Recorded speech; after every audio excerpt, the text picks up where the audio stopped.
Jesus. Amém. Alguns objetivos para os quais Deus nos criou.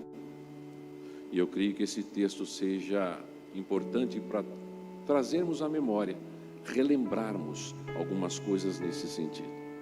Principalmente com relação ao nosso papel dentro dos nossos relacionamentos interpessoais, que reflete a nossa própria pessoalidade e mostra a distinção de gênero muito claramente, objetivamente demonstrada na Escritura Sagrada.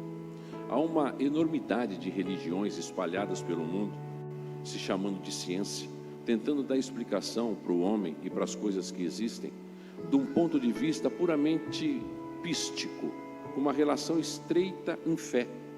Porque todas as coisas deste universo, elas partem do pressuposto de fé.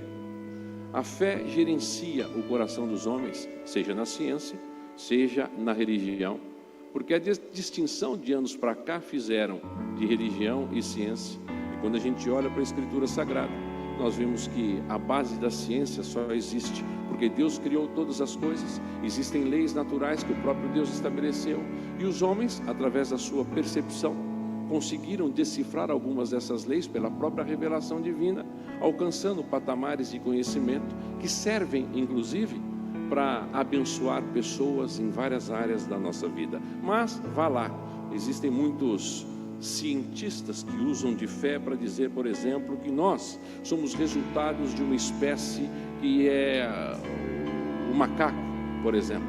E nós somos resultado do desenvolvimento de uma espécie que gerou homens. É interessante que até o século XIX não existia contestação quanto a isso. Nem Platão, nem Aristóteles, nem os pré-socráticos, eles entravam numa de querer questionar a viabilidade da intervenção de Deus na história. Ainda que eles não chamavam esse Deus de o Deus Yahvé, eles acreditavam que existia um princípio motriz no universo que criou e que se fazia presente na história da humanidade de certa forma. E isso pode ser absolutamente claro e visível na literatura antiga. Por exemplo, quando nós lemos Homero, quando nós lemos Virgílio, quando nós lemos inclusive os pensamentos de Agostinho nas suas confissões, onde ele trata exaustivamente, citando esses livros que na verdade contam histórias espúrias, não genuínas e não verdadeiras, mas das divindades e dos deuses que interagiam nas relações humanas desde o passado. Mas, a partir do advento de Darwin, que nasceu em 1809 e morreu em 1882, a partir das origens das espécies, uma obra escrita por ele, essas coisas começaram a mudar.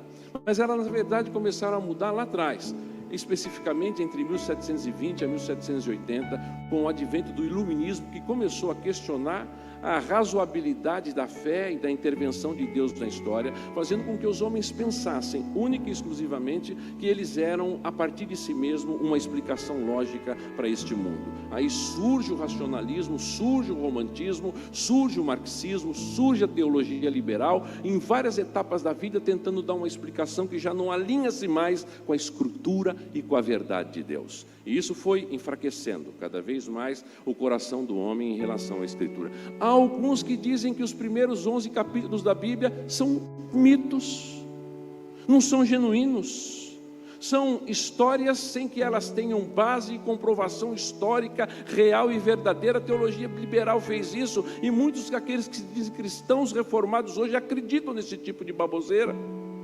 Agora, o que me questiona em relação a isso é coisas básicas e perguntas absolutamente pontuais da Escritura. Se o homem não caiu, se Gênesis de 1 a 11 não existe, se isso faz parte da perspectiva mitológica, por que você crê em Jesus? Por quê? Por que foi necessário que Cristo viesse a este mundo redimir homens, se não houve queda? Por que nós ficamos alarmados, por exemplo, com a palavra de Pedro, quando ele fala a respeito do que aconteceu na época do dilúvio e que foi universal, porque a segunda vinda de Cristo, dentro de uma relação paralela com o dilúvio, será universal? Por quê?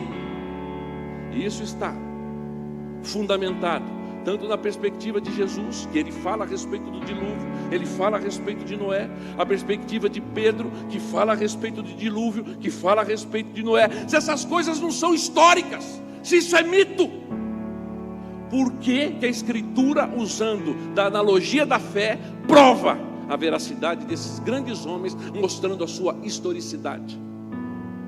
Se Adão não caiu, se ele é resultado das invenções humanas, se ele é perspectiva de um romantismo que traz à realidade homens que não existiram de fato e de verdade, por que o apóstolo Paulo fala a respeito do capítulo 5 de Romanos, mostrando que Adão era o homem representado em todos os homens, ou todos os homens representados em Adão? Por quê?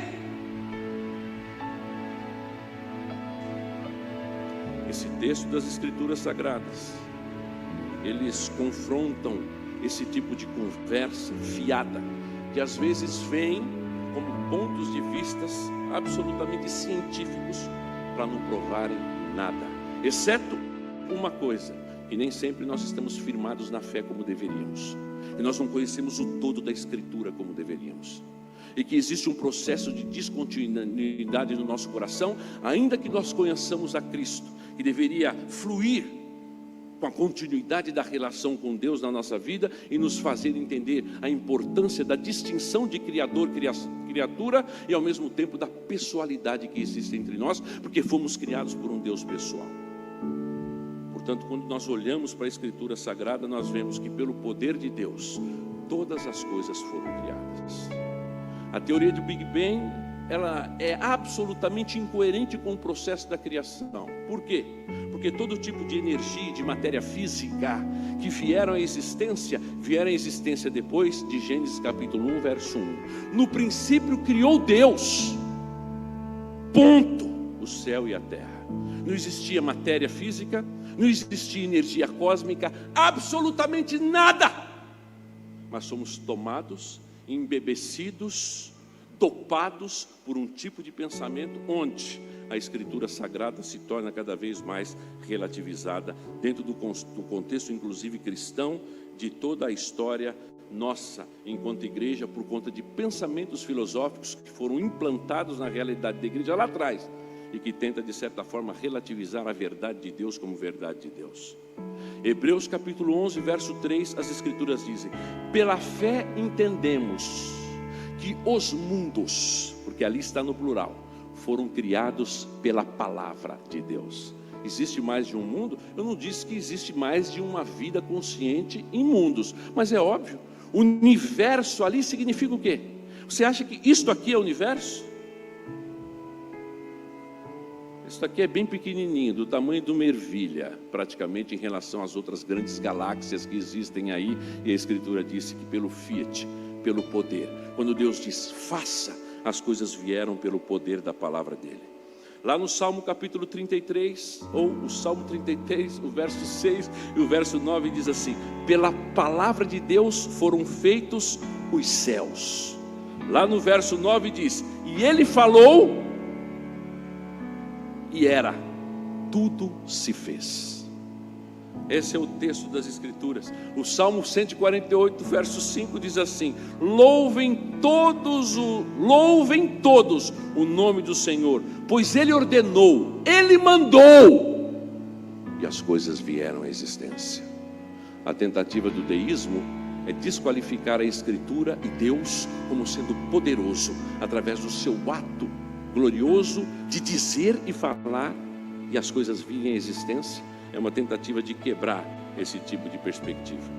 O Deus criou todas as coisas do nada. E a palavra bará, que é o verbo hebraico para criar, ela é muito interessante, porque ela é usada na forma de criação do nada, e ela aparece em 3 pontos específicos da Escritura Sagrada. Específicos.